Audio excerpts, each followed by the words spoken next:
Bismillahirrahmanirrahim. Alhamdulillahirabbil alamin. Wassalatu wassalatu wa tamu taslim ala sayyidina Muhammadin wa ala alihi wa sahabati at-tayyibin at-tahirin amma ba'd. Allahumma fa'na bima 'allamtana wa zidna min fa'na warzuqna ilman yanfa'una ya arhamar rahimin. Assalamualaikum warahmatullahi taala wabarakatuh.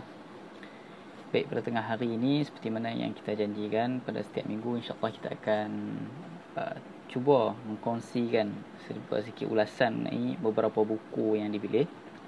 Jadi insya-Allah pada tengah hari ini saya akan mendiskusikan sebuah buku yang mana penulis asalnya ialah seorang ulama besar, seorang ulama besar dalam mazhab Al-Hambali, iaitu Al-Imam Ibn Jauzi rahimahullah taala.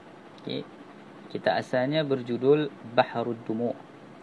Bahrud Dumu' ni kalau kita terjemahkan ialah lautan lautan air mata. Bahrud Dumu' itu lautan air mata. Lalu diterjemahkan dalam bahasa Melayu itu, dan tajuk yang diberikan ialah Taubatku untuk siapa. Taubatku untuk siapa. Jadi secara ringkasnya buku ni sebenarnya dia membahaskan mengenai nasihat-nasihat oleh Al-Imam Ibn Jauzi rahimahullah taala. Imam Ibn Jauzi ni dia seorang ulama yang mana juga dikenali sebagai ulama yang sangat zuhud di dalam amal ibadah. Orang zuhud ni kita katakan orang yang dunia itu berada di dalam poket mereka. Dunia berada di dalam poket mereka. Dengan makna bukannya mereka buang terus dunia, cuma mereka menjadikan dunia tu sebagai wasilah semata-mata. Mereka tak terlalu cintakan dunia. Maksudnya kalau ada sekadar untuk mencukupi, tidak untuk melebihi dan sebagainya. Ini konsep ahli zuhud lah, ataupun golongan, boleh juga dikatakan sebagai golongan sufi. Baik. Jadi Imam Ibn Jauzi ni dia sangat terkenal dengan kitab-kitab dia yang penuh dengan nasihat-nasihat. Antara kitab lain dia adalah kitab Talbisul Iblis, iaitu Beletan Iblis. Di dalam kitab tu dia menyanggah golongan-golongan pelampau di kalangan ahli sufi. Ahli sufi ni tak semua yang bagus. Banyak yang bagus, tapi banyak juga yang menyeleweng. Jadi pada zaman Imam Ibn Jauzi, Al-Hafiz Ibn Jauzi, pada zaman beliau ni adalah timbul satu golongan sufi yang melampau ni, dengan mereka-reka amalan yang sangat mengarut, sampai kadang-kadang ada dalam satu bab tu beliau menceritakan mereka ni tak mau makan makanan yang macam mana, saya pun tak ingat isunya, tapi adalah mereka punya pantang larang mereka tu sampai memudaratkan diri sendiri. Jadi itu merupakan satu benda yang bercanggah dengan agama lah. Baik, jadi kitab ni pula Bahrud Dumu' ni khususnya berkenaan dengan nasihat-nasihat terhadap manusia yang mana ingin bertaubat lah. Ataupun untuk manusia yang masih belum bertaubat, yang masih menangguhkan taubat, masih lalai dan sebagainya, maka buku ni untuk kita semualah. Buku ni untuk kita. Baik. Berkenaan dengan buku ni, kalau kita nak tengok secara sekilas pandang, Imam Ibn Jauzi dia menceritakan mengenai pelbagai jenis maksiat yang umumnya umat manusia ni lakukan. Seperti meninggalkan solat, riba, minum arak dan sebagainya. Ini semua maksiat-maksiat yang biasanya dilakukan oleh umat. Jadi Imam Ibn Jauzi ni dia mengharapkan karya yang dituliskan ni dapat serba sikit meredakan ataupun menyelesaikan masalah-masalah yang agak kritikal lah sebegini. Maka moga-moga dengan keberkatan membaca buku ini, maka lahirlah satu konsep kita ini sebagai Bahrud Dumu'. Bila kita baca untuk bertaubat, maka lahirlah air mata, terkeluarlah, mengalirlah air mata yang ada di dalam mata. Baik. Jadi kitab ni dia apakah dia punya isi kandungan dia secara ringkas? Dia lebih kurang, saya ingat dia mempunyai lebih kurang sekitar 32 bab. Dia sekitar 32 bab. Banyak jugalah. Agak banyak. Baik. Jadi yang kita nak bincangkan kat sini ialah taklah semua ni. Kalau nak bincang semua memang tak sempat lah. Kita akan ceritakan secara ringkas. Pertamanya, Imam Ibn Jauzi dia mulakan kitabnya ini ialah dengan menceritakan mengenai muqaddimah. Pengenalan berkenaan dengan keutamaan berzikir, memetik beberapa hadis dan kisah-kisah mengenai zikir. Kerana zikir ni dia yuhyil qulub. Dia menghidupkan hati-hati yang mati. Kalau kita rasa kita ni lemah, rasa hati kita tak kuat, kena banyak berzikir dan sebagainya lah. Untuk orang yang bermaksiat, kalau dia rasa macam dia nak cancel dia maksiat, dia kena berzikir. Sebab orang yang mengingati Allah ni dia tak sempat nak buat maksiat. Sebab bila dia ingat Allah, dia ingat bahawa Allah Ta'ala sedang melihatnya. Maka orang macam ni mustahil lah secara adatnya untuk bermaksiat dalam keadaan dia mengingati Allah Ta'ala. Baik. Dalam bab pertama, Imam Ibn Jauzi ni menyuruh umat Islam untuk menyedari tentang kelalaian yang sering dilakukan dan sentiasa menyiapkan bekalan untuk menghadapi hari akhirat. Jadi dalam bahagian pertama, dalam bab pertama, Imam Ibn Jauzi dia menjelaskan mengenai mengapa kita perlu menyiapkan bekalan kita, apa yang kita kena buat. Sebab setiap amalan dan perbuatan kita ni, dia berasaskan dengan perkara yang kita percaya. Setiap amalan kita berasaskan perkara yang kita percaya. Kita rasa benda tu penting, kita percaya benda tu penting, maka kita buat. Kita tak buat benda yang kita rasa benda tu macam tak penting untuk kita, tak ada manfaat. Jadi bila Imam Ibn Jauzi mampu meletakkan bab yang pertama ni supaya apa? Supaya kita menyadari bahawa hari akhirat tu ada, hari kiamat tu ada, dan perlu kita sibukkan diri kita untuk hari akhirat. Agar kita ni percaya bahawa kita ni ada satu benda yang kita kena selesaikan, iaitu amal ibadat kita, taubat kita, supaya kita selamat di akhirat sana nanti. Jadi bab pertama ni seolah-olah macam nak bagi wake up call, supaya kita ni aware dengan bahaya-bahaya yang bakal ada di akhirat kalau kita tak bertaubat dan kita tak melakukan amalan-amalan yang sepatutnya. Dalam bab kedua pula, beliau menjelaskan mengenai hadis yang berkaitan dengan balasan berlama-lamaan dalam melakukan maksiat dan dosa. Dia menjadi adat lah, sebagian manusia ni kalau dia buat maksiat, dia nak tangguh dia punya taubat. Benda ni biasa. Kebiasaan yang tak sepatutnya lah, kebiasaan yang tidak wajar, kebiasaan yang kita kena ubah. Dia rasa macam, lama lagi aku nak hidup, aku alhamdulillah tengah sihat sekarang. Maka pegangan-pegangan ni sangat bahaya. Dia sangat bahaya kerana dia merisikokan diri kita. Sebab kita tak tahu kematian ni dia nak main hinggap tu bila. Kematian nak main hinggap tu bila, kita tak tahu. Jadi kalau sentiasa duduk dalam dosa, dalam keadaan nak menangguhkan taubat, macam mana kalau kematian tu datang dalam keadaan tak sempat? Na'udzubillah lah. Kita harap Allah Ta'ala panjangkan umur kita dan kita sempat taubat. Kemudian dalam bab 3, beliau menulis peringatan berkenaan dengan orang-orang yang sentiasa selesa dalam kemaksiatan. Ni orang yang selesa dengan maksiat pula. Maksudnya dia suka dengan maksiat. Apa yang dia rasa maksiat dia buat tu, seronok. Ni golongan ni bahaya. Sangat bahaya sebab dia tak ada kesedaran tu. Yang tadi ada jugalah kesedaran walaupun nak tangguh. Tapi yang ni tak ada tu kesedaran. Ni sangat bahaya. Dan bab keempat, beliau mengingatkan mengenaan dengan dekatnya hari kematian. Sebab bila kita ingat bahawa mati tu dekat, memang kita takkan sempat lah nak, orang kata apa, nak melakukan maksiat secara berlama-lamaan ataupun secara berterusan. Kita mesti akan, kalau andai kata kita jatuh dalam maksiat, mesti kita akan segera bertaubat sebab kita tahu mati ni bila-bila je boleh main. Ini berbeza dengan orang yang mana menganggap kematian tu lambat ataupun tak ada, ataupun boleh expect umur 60 baru nak mati. Golongan macam ni dia takkan ada apa-apa persiapan. Dia biarkan sahaja. Seolah-olah macam apa? Seolah-olah macam lambat lagi, maka tak ada masalah lah, aku nak tangguh-tangguh. Jadi orang macam ni dia tidak akan bertaubat. Dia tak akan bertaubat melenggang umur dia 50-60. Sedangkan dia tak tahu banyak mana dosa dia nak kumpul kalau dia tak taubat langsung. Kemudian bab kelima pula, Imam Ibn Jauzi menjelaskan berkenaan dengan akibat buruk mencintai dunia dan tipu daya dunia serta jerat-jerat kebinasaan yang ada di dunia. Ini benda yang sangat penting lah, sebab kita ni terlalu confuse antara menjadikan dunia ni sebagai wasilah, sebagai alat sahaja untuk sampai ke akhirat, ataupun kita terlalu cintakan dunia. Kadang-kadang kita ni terlalu cintakan dunia sampai tahap kita sanggup habiskan ribuan duit untuk dunia, dalam keadaan untuk akhirat kita tak ada spend satu benda pun. Ataupun kat akhirat tu sikit sangat je bagi kat dunia tu banyak.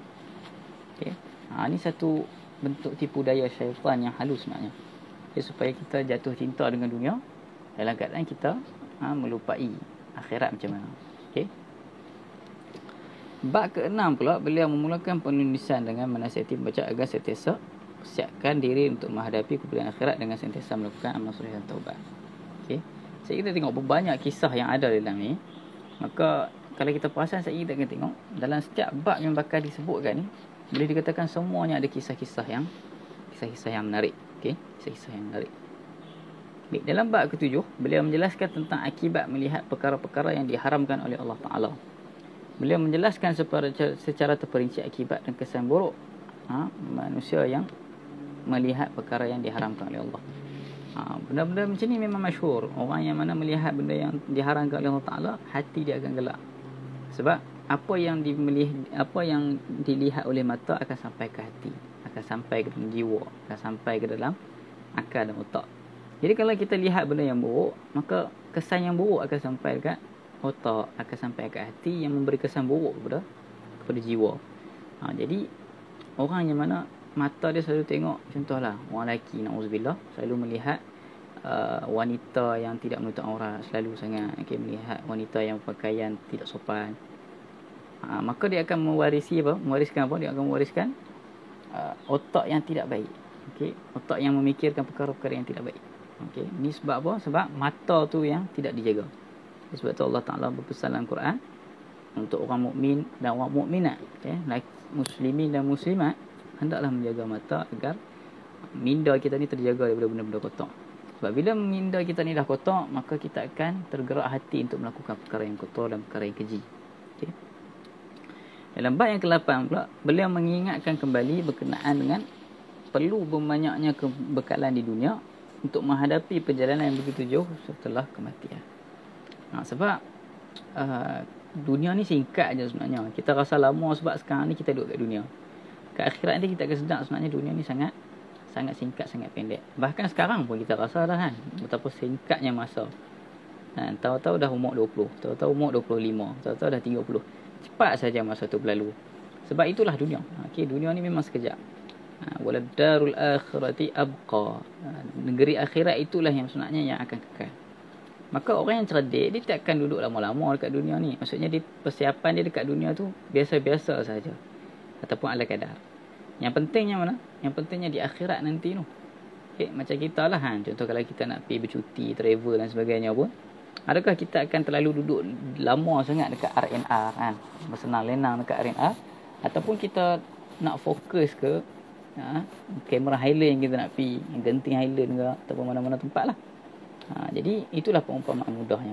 Kita tidak akan terlalu bersibuk dengan tempat hentian, tapi kita sibuk dekat mana? Sibuk dekat destinasi gitu.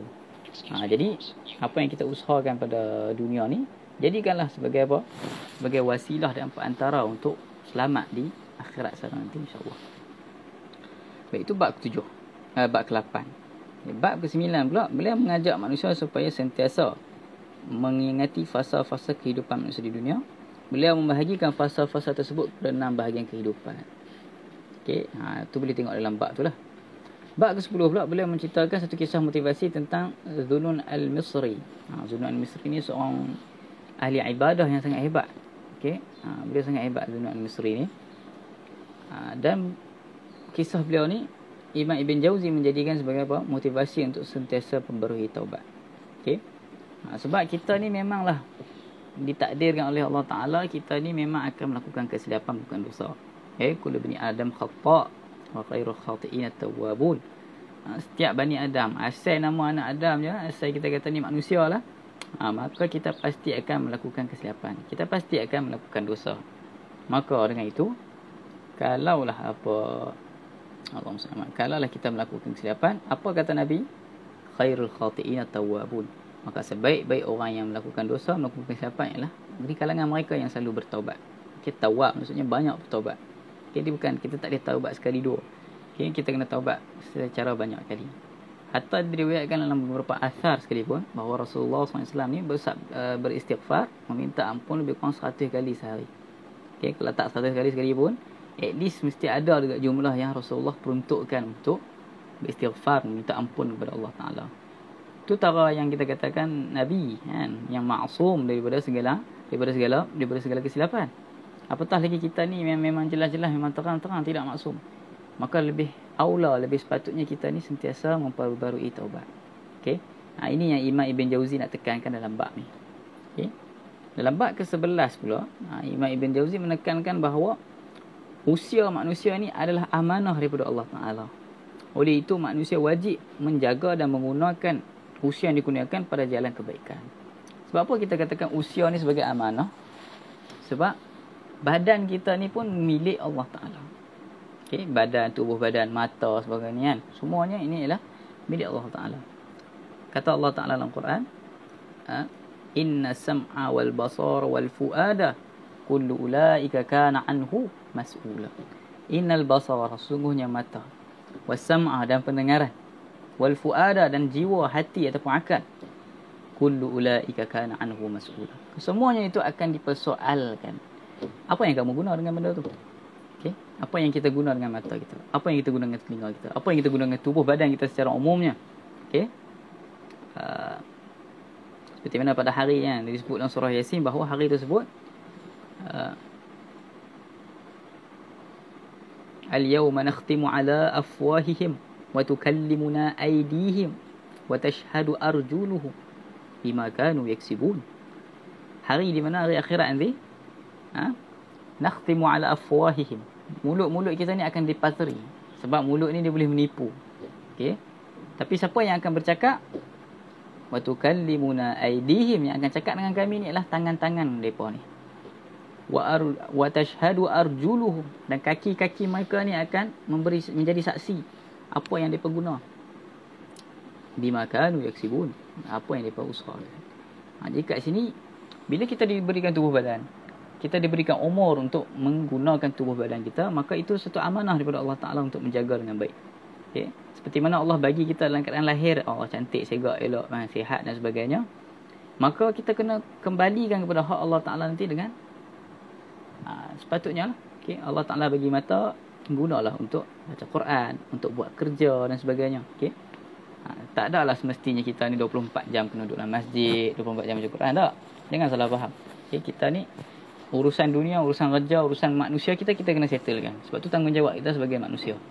Okay, sebab tu dia ada konsep yang kita panggil sebagai hablum minallah dan hablum minan nas. Okay, hubungan dengan Allah dengan hubungan dengan manusia. Okay, dua-dua kita kena settle baik-baik. Okay. Dan kata Hasan Al-Basri, innama hayatukum sa'ah. Kehidupan kita ni wahai manusia, masa je. Idza zahabat zahabta. Okay.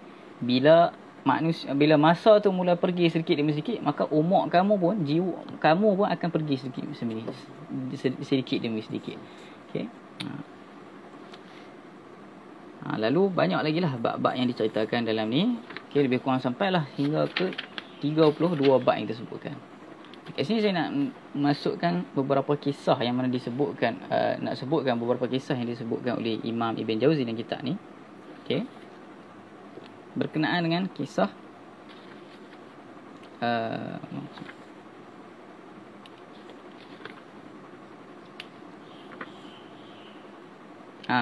kisah berkenaan dengan Nabi Isa AS serta pengikutnya di satu kampung, okay, satu desa ni. Kisah ni Imam Ibn Jauzi dia nak diceritakan supaya apa? Supaya kita ni berjaga-jaga bahawa jangan terlalu leka dan mencintai dunia. Okay. Diriwayatkan satu ketika Nabi Isa dan para pengikutnya berkunjung ke sebuah desa. Okay, beliau mendapati sebaiknya baginda lah. Okay, Nabi Isa AS ni kan para Nabi kan. Jadi kita afdalnya kita kata baginda lah. Okay, baginda dapat lihat bahawa dekat penduduk kampung tu, dia nampak satu timbunan ramai orang mati.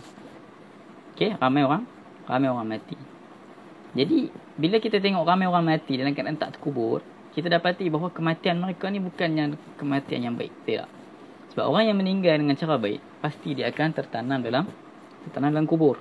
Ni masalahnya tak tertanam dalam kubur. Dia macam terak banyak-banyak je kan, terhimpun banyak-banyak kat situ. Maka Nabi Isa AS berkata, ni mesti ada something wrong. Okay? Maka pengikut Nabi Isa AS ni nama dia golongan Hawariyun. Okay, masyhur lah kan, Hawariyun. Jadi dia tanyalah dekat Nabi Isa AS. Okay. Nabi Isa AS, wahai Isa, wahai Nabi Allah, okay, sungguhnya kami nak tahu juga, okay, apa yang jadi dekat mereka ni. Okay. Maka Nabi Isa pun minta doa ke Allah Ta'ala agar bagi petunjuk. Apa yang jadi dekat golongan-golongan yang mati dekat kampung tu, mati dalam keadaan tak tertanam ni. Okay. Maka Allah Ta'ala mewahyukan kepada baginda, apabila tiba waktu malam, maka pergilah kepada mereka dan serulah. Kerana mereka akan menjawab. Okay, maksudnya Allah Ta'ala kata malam sekali mati dekat timbunan mayat banyak-banyak tu, okey, cakap dengan depa. Okey. Boleh ke bercakap dengan orang mati? Biiznillah. Okey, Allah Taala yang yuhyi wa yumit, maka tak ada masalah. Terutamanya adalah Nabi Isa tu nabi, maka ini satu mukjizat untuk Nabi Isa alaihissalam. Maka pada malam tu pun Nabi Isa alaihissalam naiklah bukit. Okay, naik bukit kat atas kampung tu. Kemudian dia serulah satu kelompok tu, satu golongan yang mati tu. Okay. Lalu semua mereka yang mati tu pun menjawab, kami mendengarmu wahai Nabi Allah. Okay. Kalau kita dengar kan mau lari lah, dengar orang mati menyut suruh. Tak, Nabi Isa ni Nabi, iman dia kukuh. Okay. Maka Nabi pun bertanya, apa yang terjadi dekat hampa ni? Okay, Nabi tak cakap Kedah lah. Saya interpret yang bahasa utara sikit. Jadi apa yang jadi kat hampa ni sebenarnya? Okay, cuba cerita. Maka mereka pun ceritalah. Mereka pun kata, wahai Nabi Allah, sungguhnya kami ni terlelap ataupun tidur pada malam tu dalam keadaan aman je. Time tidur tu okey, tak ada masalah. Tapi esok hari tu kami jadi macam ni. Kami dihancurkan macam ni. Jadi Nabi Isa pun tanya, awak kenapa? Apa masalah kan? Kenapa daripada tidur aman-aman tiba-tiba jadi macam tu? Maka kata jasad-jasad tersebut, hal ini terjadi kerana kami mencintai dunia. Kami dalam kemaksiatan dan meninggalkan amal ma'ruf dan nahi munkar. Nampak? Bila terlalu cintakan dunia, maka terus Allah Ta'ala bagi azab. Okey? Ni antara yang kalau kita nak tengok salah satu kelebihan umat Rasulullah SAW. Walaupun kita ni selalu buat dosa dan sebagainya, okey, kita tak orang kata apa? Kita ni alhamdulillah lah, Allah jaga kita daripada azab yang segera. Umat-umat dulu kalau buat dosa dan sebagainya, depa ni akan diazab segera. Okey. Depa ni baru malam je buat, esok tu kena tu. Okey. Jadi apa golongan-golongan ni dapat terus ya. Okey. Dapat azab tu orang kata apa? Cash. Direct tu. Baik. Jadi Nabi Isa pun bertanya, betapa tinggi cinta kalian pada dunia? Okey. Tinggi mana? Maka mereka pun menjawab, kami mencintai dunia seperti seorang anak kecil mencintai ibunya. Jika dia datang kepada kami, nescaya kami bersukaria. Jika dia pergi meninggalkan kami, nescaya kami akan bersedih dan menangis. Nampak tak? Okey, jadi macam anak kecil, bila dia jumpa mak dia, mesti dia seronok kan? Jumpa mak, siapa dia tak kecil-kecil dulu tak suka mak. Okey. Maka kalaulah seorang tu mencintai dunia dengan level tu, maka kita dapati bahawa seolah-olah macam memang dia tak boleh hidup dengan tanpa ada dunia. Memang dia memerlukan dunia. Okay. Maka Nabi Isa pun menjawab, kenapa penduduk desa yang lain tidak menjawab seruanku? Jasad penduduk itu pun menjawab, wahai Nabi Allah, mereka sedang dijerat dengan rantai besi neraka oleh malaikat-malaikat. Sebab di kalangan jasad-jasad yang tertimbun tu, ada yang jawab, ada yang tak. Jadi Nabi Isa tanya, kenapa ada yang tak jawab? Kenapa hampa je jawab? Yang tengah jawab tu rupanya kena jerat dengan rantai besi. Okey, oleh malaikat-malaikat. Okey. Jadi Nabi Isa pun tanya lah, bagaimana kamu boleh menjawab suruhanku jika kamu salah seorang daripada mereka? Hang tak kena azab sekali ke? Kenapa hang boleh jawab? Okey. Maka jasad penduduk tu pun berkata, dahulu aku memang bersama mereka, namun aku tidak mengikuti perbuatan dosa mereka. Sekarang aku tergantung di jurang neraka, tidak tahu sama ada akan selamat ataupun aku juga akan dilemparkan dalam neraka. Jadi sebabkan dia duduk dengan mereka ni, dia pun kena tempiah dia sekali. Okey. Kalau kita tengok nota kaki yang dibuat oleh penulis, kisah ni diriwayatkan juga oleh Abu Nu'aim dalam Hilyah Awliya, Ibnu Abi Dunya dalam bab Zamud Dunya, dan juga Al-Imam Al-Ghazali sendiri dalam kitab Ihya Ulumuddin. Okey, jadi kisah ni kita boleh ambil pedoman lah. Bahkan yang muatkan kisah ni pula seorang ulama hadis ni, Al-Hafiz Ibn Jauzi. Okey. Baik, itu satu kisah. Antara kisah yang menarik pula ialah kisah yang berkenaan dengan Ibn Mubarak, seorang tabi'in, okay, ataupun tabi'in seingat saya. Satu hari ni dia pergi Mekah. Okay, satu hari ni beliau ke Mekah untuk beribadah lah. Okay, dan waktu tu Mekah dalam kemarau. Okay, dia dalam situasi kemarau. Maka dia nampak ada seorang budak berkulit hitam tengah berdoa di Masjidil Haram tu. Okay, dalam keadaan memang penuh khusyuk dia punya berdoa tu. Doa dia macam ni lah. Okay? Dia kata, Rabbku, ya Rabbi, sungguhnya wajah ini begitu gelap kerana dosa-dosa dan kekhilafan yang aku lakukan. Nampak? Dia jadikan warna kulit dia tu sebagai peluang dia untuk menyatakan kehinaan diri dia. Sedangkan warna kulit ni sebenarnya tak menentukan apa-apa pun. Cuma dia anggap diri dia tu sebagai lemah. Okey, ni orang-orang yang memandang diri dia tu sebagai lemah. Okey. Kau menahan hujan daripada langit bagi memberikan pelajaran kepada makhluk-makhlukmu. Namun aku mohon padamu ya Allah, kalau kau sudi turunkanlah hujan kepada mereka sekarang ya Allah. Jadi doa budak berkulit hitam tu. Ibn Mubarak tengok je dia doa. Tengok-tengok lepas daripada dia doa tu, langit kuih mendung maka jadi hujan. Okey, langit mendung lalu hujan. Maka kat sini dia gelarkan orang kata macam satu karamah lah. Okay, kita tengok doa tu mustajab. Maka Ibn Mubarak memang terkejut. Dia tengok budak tu pergi, Ibn Mubarak macam tak sempat nak kejar. Okay. Lalu Ibn Mubarak pun berjumpa dengan sahabat dia, iaitu Fudaiyah. Ni pun salah seorang tabi'in yang hebat juga. Okay. Maka ketika itu Ibn Mubarak ni, dia mata dia tengah merah, macam menangis teruk sangat. Okay. Fudaiyah tanyalah kenapa. Dia pun berkata, aku ada lihat seorang hamba Allah ni, dia dalam bab ibadah, dalam bab berdoa, dia dah melebihi kita.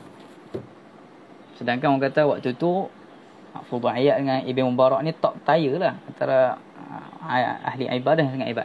Tapi ada seorang budak kulit hitam yang memotong mereka, dapat doa mustajab lagi. Maka bila Fudaiyah dengar tu, Fudaiyah pun rasa macam nak pingsan, macam terkejut. Seolah macam ada lagi kau yang lebih hebat, ibadah dia lebih daripada kami ni. Okey, tak lebih daripada aku pun, Ibn Mubarak ni lah memang sangat hebat ni. Maka mereka pun nak mencari lah siapa dia budak ni. Okey, bila cari tu mereka jumpa lah seorang yang duk lebih kurang macam menjual hamba-hamba lah. Okey, waktu tu masih ada lagi hamba ni, konsep-konsep hamba ni. Maka dia nak belilah seorang, dia jumpa lah hamba ni, yang menjual hamba ni, saudagar hamba ni yang menjual hamba budak-budak kulit gelap. Ditanya tak jumpa. Kemudian dia jumpa satu budak ni yang mana dia tak jual budak tu. Okey. Maka dia nak Ibn Mubarak nak beli budak tu sebab yalah, doa mustajab orang soleh ni. Dia beli tu bukan sebab nak doa sangat, dia beli tu sebab nak jadikan anak angkat dia. Dia bukan nak buat sebagai hamba, nak jadi anak angkat dia. Maka asalnya penjual tu tak mau beli, tapi disebabkan kata Ibn Mubarak dia nak beli tu sebab untuk bawa jumpa Fudaiyah dan Sufyan Ats-Tsauri. Dua orang tabi'in yang sangat hebat. Maka penjual tu sangat, orang kata menghormatilah dua orang nama ni. Maka mereka pun setuju untuk menjual. Maka bila dah jual, maka Fudaiyah pun kata kat budak tu, aku tak mau buat hang jadi hamba aku. Aku nak buat hang jadi anak angkat aku. Lepas tu budak tu macam sedih. Sedih sebab apa? Sedih sebab dia tahu Ibn Mubarak ni beli dia bukan sebab nak suruh jadi hamba, tapi beli sebab tahu pasal ibadah dia. Dia jadi malu. Dia jadi malu sebab dia rasa macam dia nak beribadah ni dalam keadaan tak ada siapa pun tahu dia beribadah tu macam mana, tara mana dia dekat dengan Allah Ta'ala. Dia tak mau, dia nak benda tu rahsia. Tapi sekarang ni Ibn Mubarak dah tahu. Okey. Maka dia pun sebelum sempat Ibn Mubarak bawa singgah rumah Fudaiyah, maka dia minta untuk singgah kat masjid untuk solat rakaat. Solat hajat ataupun solat sunat lah. Okey. Maka bila ditanyakan setelah itu, budak tu kata aku nak pergi segera. Jadi Ibn Mubarak pun tanyalah, nak pergi mana kan? Maka budak tu kata dia nak pergi ke negeri akhirat. Negeri akhirat. Maka Ibn Mubarak terkejutlah kan, jawab, apa saya nak pergi negeri akhirat ni? Lepas tu Ibn Mubarak kata janganlah macam tu kan. Aku nak hang duduk dengan aku, aku nak rasa tempiah berkat orang soleh macam hang ni, kata Ibn Mubarak. Maka budak tu kata, aku tak mau duduk dengan hampa, aku nak duduk dengan Allah Ta'ala. Sebab sekarang ni hang dah tahu ibadah aku, tahu dah macam mana aku dekat dengan Allah. Kalau hang tahu, maka orang lain pun boleh tahu. Jadi aku tak mau benda tu jadi. Aku nak ibadah aku ni khusus dengan Allah Ta'ala. Okay. Maka bila dia dah cakap macam tu, maka budak tu pun jatuh tersungkur dalam posisi sujud. Lalu dia pun berdoa dekat Allah, ya Allah ambillah aku sekarang. Dia nak Allah ambil dia. Maka ditakdirkan dia pun meninggal setelah itu. Okey. Ini memang kisah yang sangat ajib lah. Okay. Betapa dekatnya seorang hamba Allah Ta'ala, betapa ikhlasnya sampai tak mau orang lain tahu ibadahnya sampai tahu tu. Okey. Dan kisah ni sebenarnya memang warid di dalam kitab ulama. Dan Ibn Jauzi sendiri dia sebutkan kisah ni dalam kitab sifatus safwah. Okey, dan kitab sifatus safwah. Kitab ni sendirilah. Okey, kitab Bahrul Dumu'.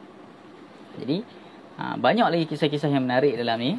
Okey, boleh dapatkan di link yang ada tu di Shopee dan sebagainya. Okey, harganya hanya sekitar RM32. Okey, kalau ada promosi tu boleh dapatkanlah. Okey, maka itu sajalah perkongsian saya untuk pada tengah hari ini. Saya minta maaf atas segala kekurangan. Wassallallahu ala sayyidina Muhammad wa ala alihi